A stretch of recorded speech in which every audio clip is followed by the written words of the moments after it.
Bonjour, mon nom est Sophie Dorval et je vous souhaite la bienvenue à Tour de Ville.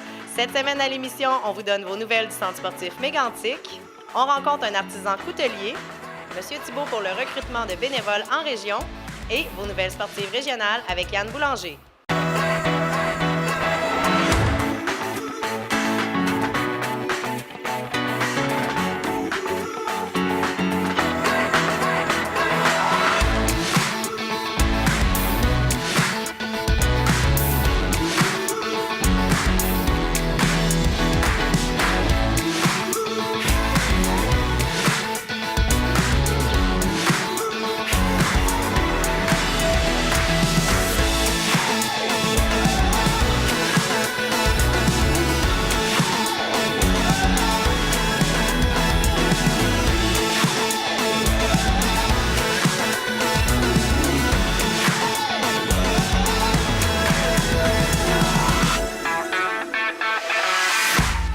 On s'est déplacé du côté du centre sportif Mégantic, aller rencontrer Nathalie et Catherine qui nous donnent des informations au niveau des bains libres. Aujourd'hui, on est à la piscine. On parle de piscine. Premièrement, Nathalie, on avait parlé du nage au thon il y a de cela quelques semaines. Il y a une mise à jour là-dessus. Là. Oui, on avait lancé l'idée de faire un nage au thon samedi le 31 mars. Et puis, c'était une nouvelle façon. Dans le fond, on avait remplacé la compétition amicale de natation qu'on faisait habituellement en décembre. On avait dit, on va faire quelque chose de nouveau. On lance l'idée d'un nage au thon. Il fallait déterminer, soit seul ou en équipe, d'un nombre de kilomètres qu'on voulait faire dans l'eau. Oui. À nager en longueur et s'inscrire.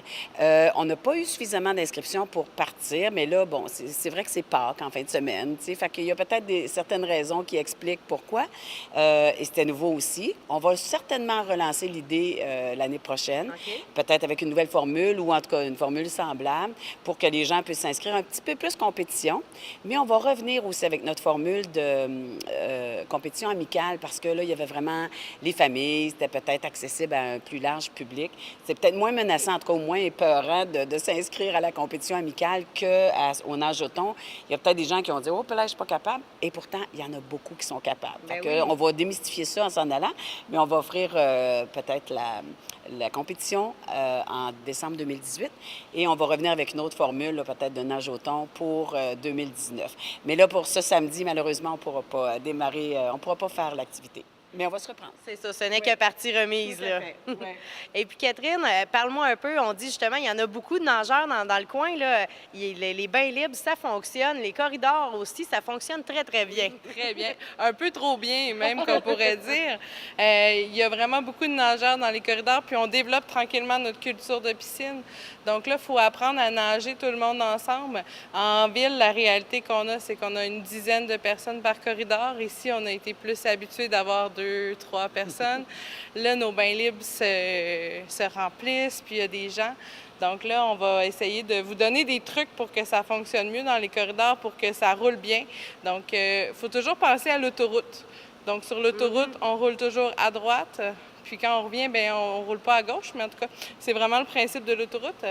Puis quand on arrive, que quelqu'un fait un virage, c'est vraiment important de le laisser passer. C'est lui qui a la priorité parce qu'il est déjà engagé, comme sur la route. Puis aussi, bien, la dernière chose, c'est si moi je nage dans un corridor rapide et que je veux faire un exercice où je suis un petit peu plus lente, je peux changer de corridor et m'ajuster à ma vitesse.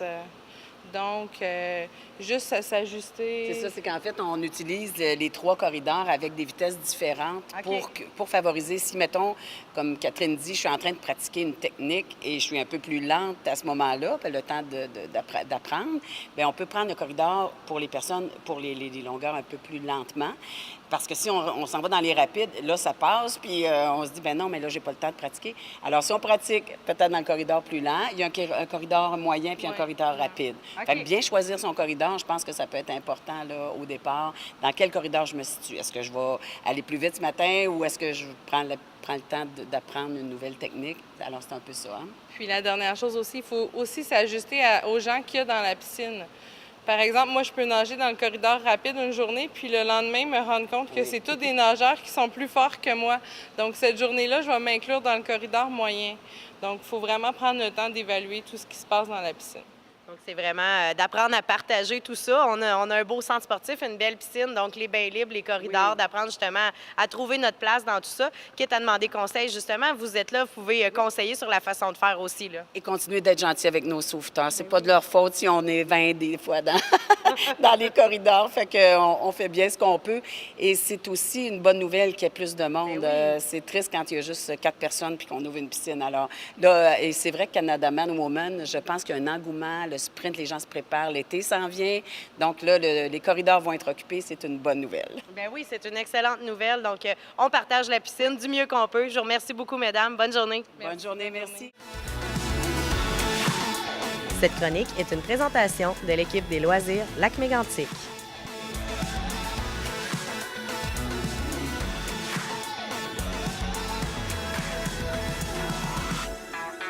Cette semaine, on a fait un peu de route. On s'est rendu à Piopolis aller rencontrer Étienne Véraud qui démarre tout juste un projet de fabrication de couteaux. Étienne, là, on est dans ton atelier et tu fais des couteaux de façon artisanale ici à Piopolis. Premièrement, je veux savoir d'où c'est parti cette passion-là pour les couteaux. Ça a commencé jeune, là. De mon enfance. Ouais? Ben oui. Puis depuis que je suis petit, moi, j'étais un amateur de couteaux. J'ai toujours eu des couteaux avec moi. Fait que je porte toujours mon couteau sur moi. OK. C'est un outil qui ne se sépare pas de moi. Un collectionneur Fait que, même, un là. collectionneur. OK. J'aime beaucoup les couteaux. Je collectionne les couteaux.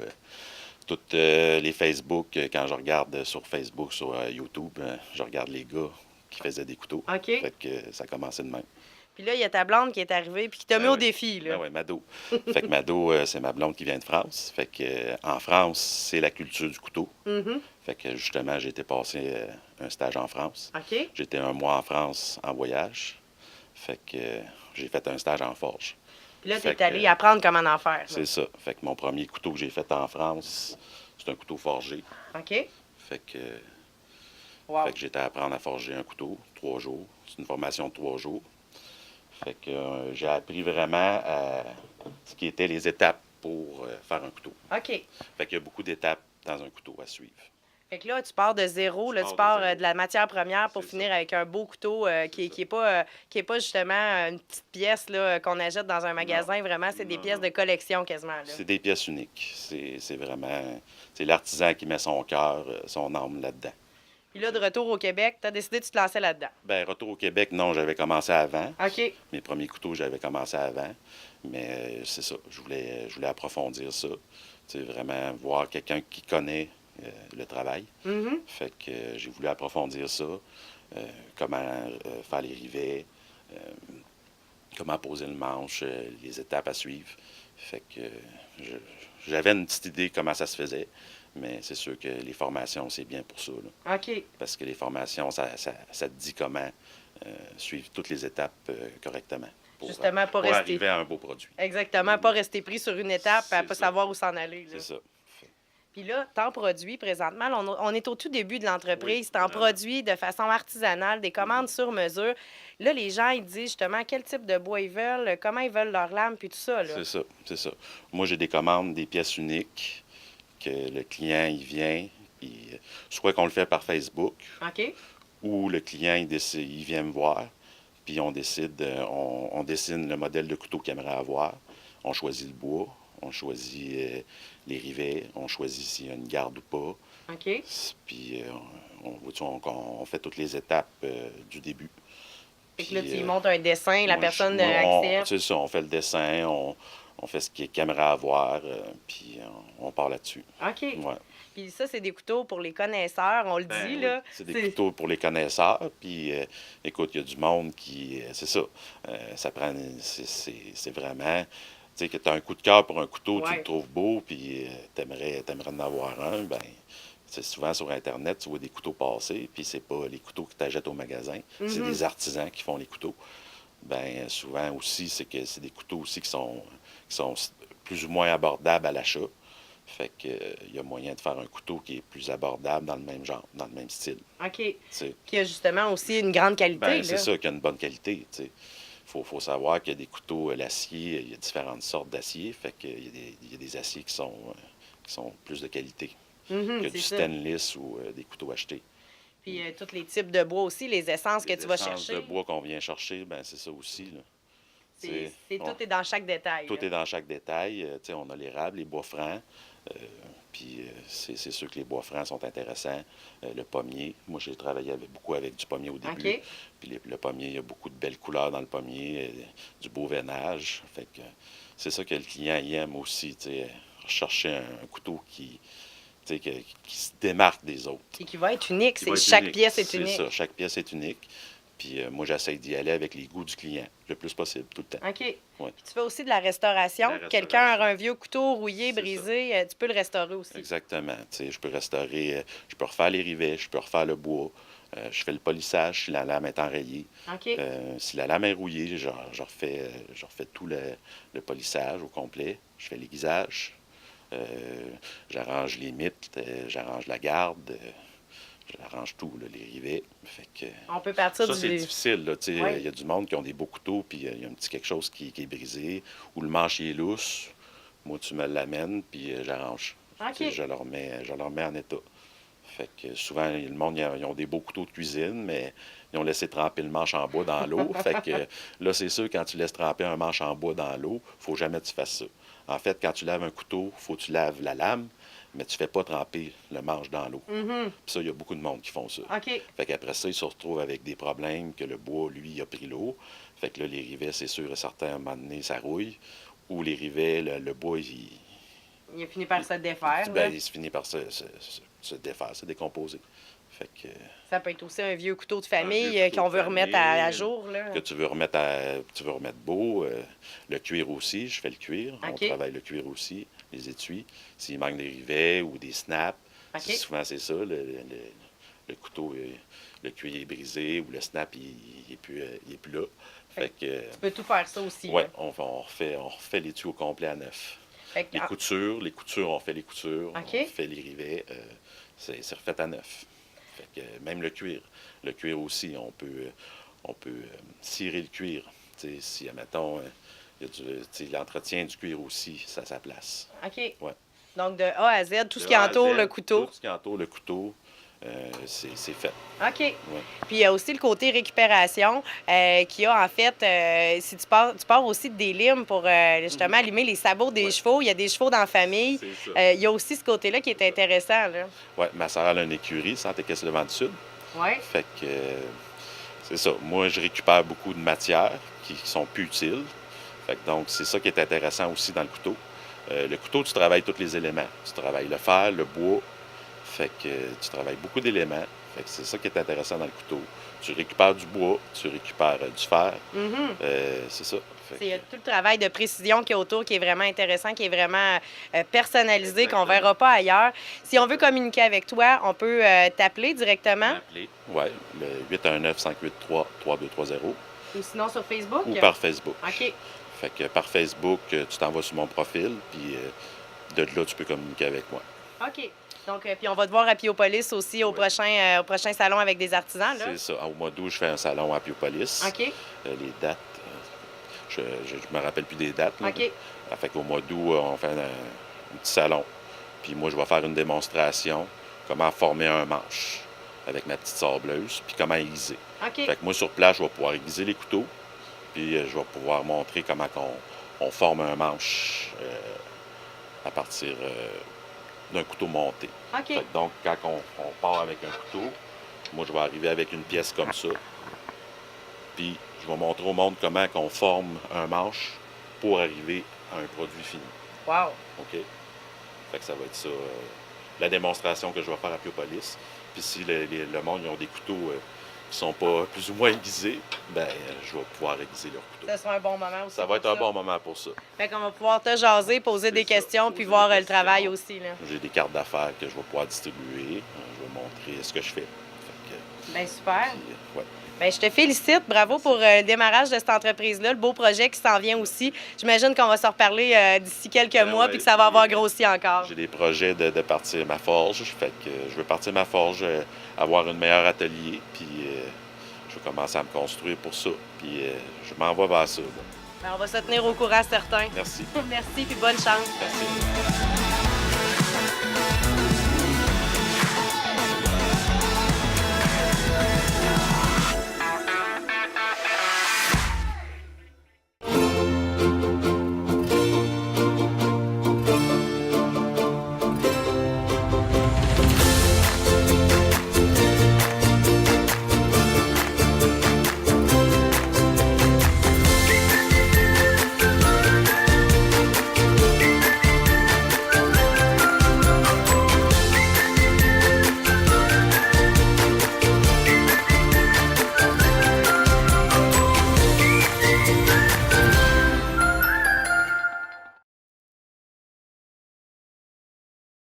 À Lac-Mégantic, une résidence privée pour aînés, sécuritaire, confortable et de service. Éden sur le lac. Une place de choix pour partager des moments de qualité pour votre retraite. Un endroit qui saura vous charmer. Un centre à proximité des services. Un service de sécurité 24 heures sur 24.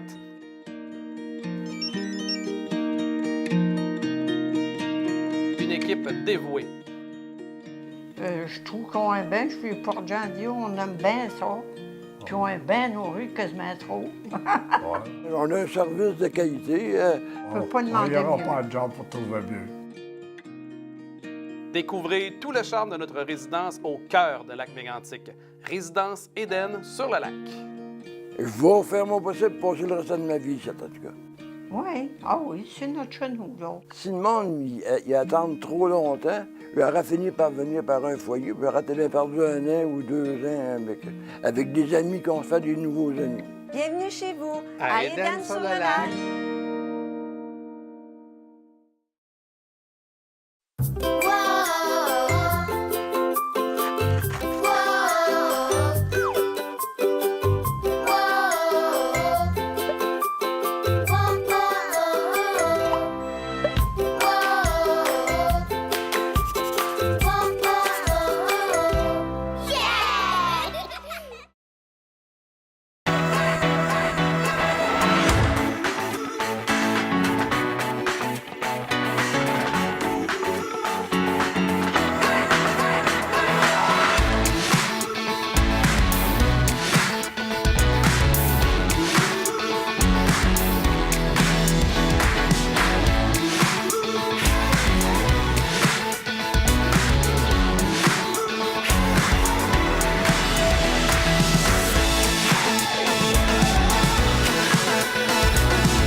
Il y a quelques semaines, on a rencontré des gens pour nous parler du bénévolat en région. Eh bien là, on vous présente la suite de notre capsule avec M. André Thibault. Aujourd'hui, on est là pour se parler des formations qui ont eu lieu dans la MRC du Granit, qui a encore lieu. La dernière ce soir, on avait rencontré Patricia et Mohamed il y a déjà quelques semaines.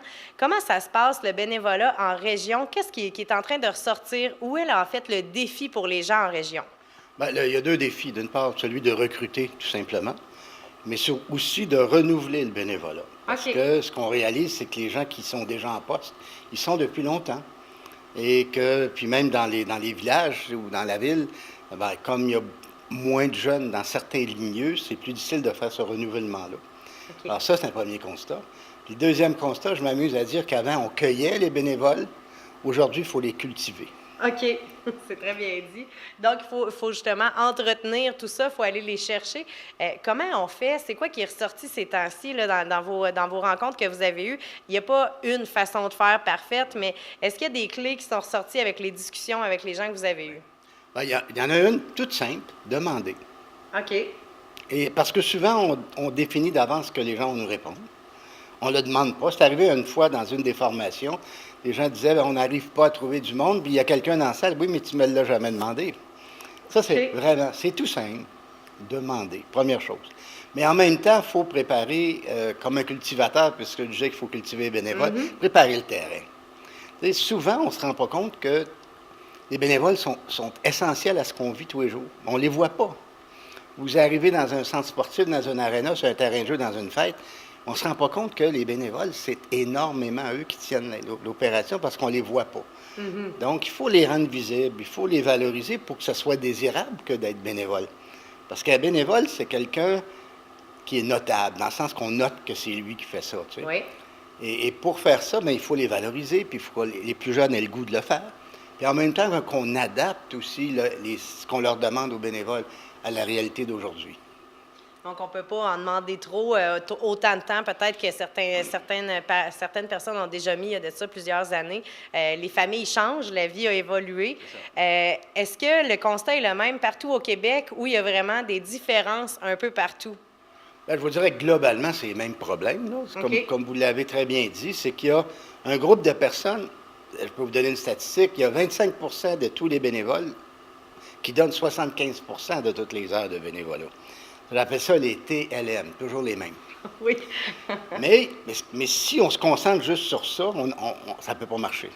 Il faut aller chercher des gens, comme vous dites, qui ont moins de temps qu'avant. Qui ont moins de temps parce que dans un couple, les deux travaillent, les parents accompagnent les enfants partout aujourd'hui plutôt que de les laisser aller comme nos parents le faisaient. Donc, les gens ont moins de temps, mais s'ils ne commencent pas déjà à s'intéresser, c'est pas quand il n'y aura plus d'enfants qu'ils vont commencer à le faire aussi. Alors, ça, c'est déjà une première adaptation qu'il faut y avoir. Puis en même temps, on se rend compte que les bénévoles, on a tout le temps, c'est plus comme avant où on avait une espèce de langage, des gens généreux, qui souffrent en faisant du bénévolat, qui se donnent. Bon. Aujourd'hui, le bénévole, il va avoir une expérience intéressante de bénévolat. Puis là-dedans, il y a 3 choses. Pas compliqué, avoir du fun avec des amis, faire quelque chose de concret, puis sentir que je suis utile. OK. Puis sentir que je suis utile, c'est pas juste au souper des bénévoles à la fin d'année, c'est tous les jours. Sentir que ça fait une différence dans notre communauté, justement. Bien, ça fait que tu me sens utile dans la communauté. Je fais pas juste parce quelqu'un qui fait un job, sans qu'on lui permette d'avoir une qualité de vie de bénévole, on appelle juste ça du cheap labor, c'est pas un bénévole. C'est vrai, vous avez bien raison.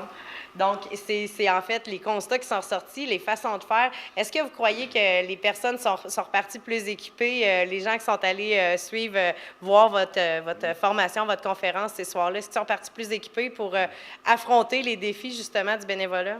Bien, je vais vous corriger, ils ne viennent pas juste voir parce qu'on parle ensemble puis ils m'envoient ce qu'ils veulent.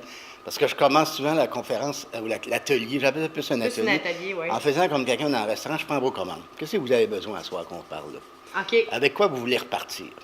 Bon, je pense qu'à des degrés divers, il y en a qui sont partis avec plein de choses qui se sont utiles. Parce que mon rôle, moi, c'est de faire tourner l'écureuil dans la cage. Puis à un moment donné, le petit hamster ou l'écureuil, il y arrive. Bien, ça peut me servir, j'ai des idées. Alors ça, d'après les évaluations qui ont été faites, je pense qu'il y a une partie. En tout cas, le restant, il faudra leur demander. Il va y avoir certainement une valorisation de ces bénévoles-là en collaboration avec la MRC. On va faire briller des étoiles dans notre communauté bientôt. On va justement parler des initiatives qui vont avoir porté fruit. Bien, ce sera aussi grâce à ce que les gens sont allés discuter avec vous lors de ces ateliers-là. Et surtout ce qu'ils ont fait eux-mêmes. Oui. Surtout, justement, tout le travail qui a été fait dans la région. Je vous remercie beaucoup. Merci pour, justement, les organismes de notre milieu d'être venus leur faire tourner l'écureuil un peu. Merci. Au printemps, c'est bon. Merci. Oui, merci.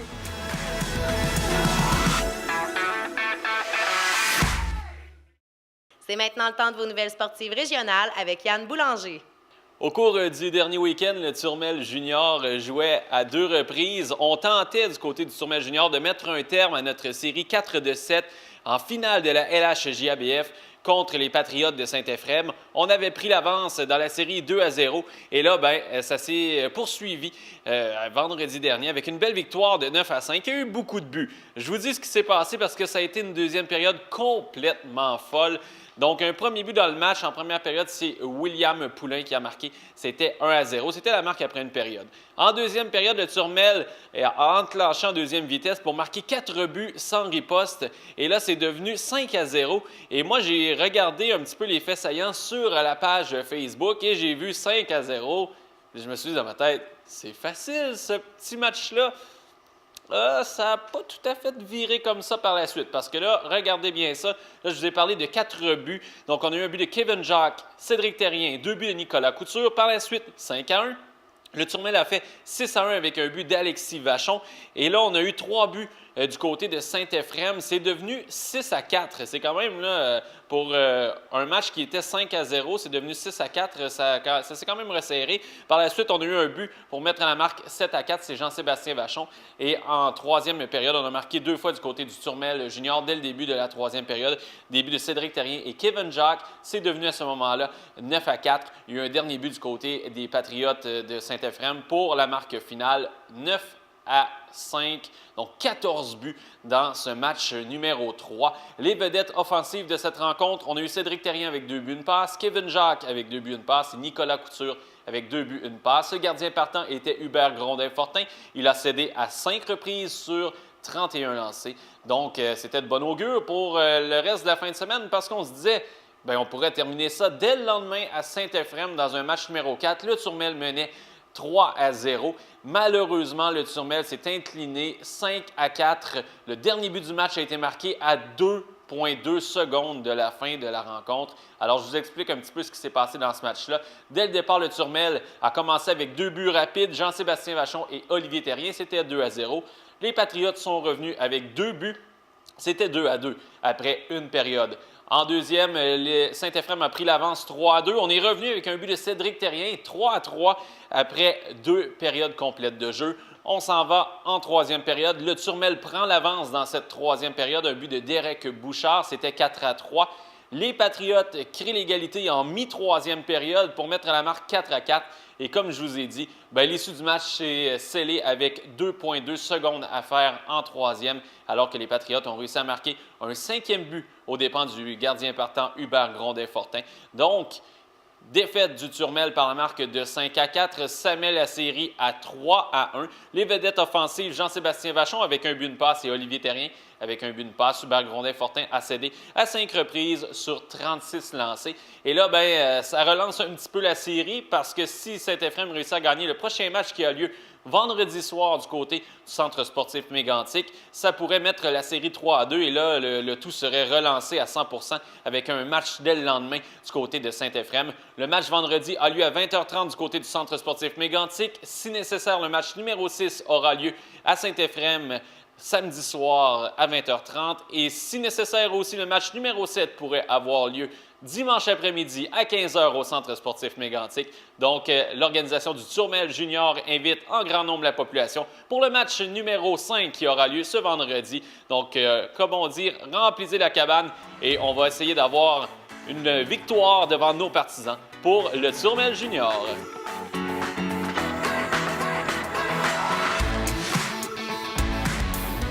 Voilà ce qui conclut l'émission pour cette semaine. En terminant, Luce, à la boutique Idéfolle, souhaite vous inviter à son dévoilement de la collection Luc Fontaine été 2018, où vous aurez la chance de rencontrer le créateur le 5 avril de 17h à 21h et le 6 avril de 10h à 14h. C'est un rendez-vous. Bonne semaine!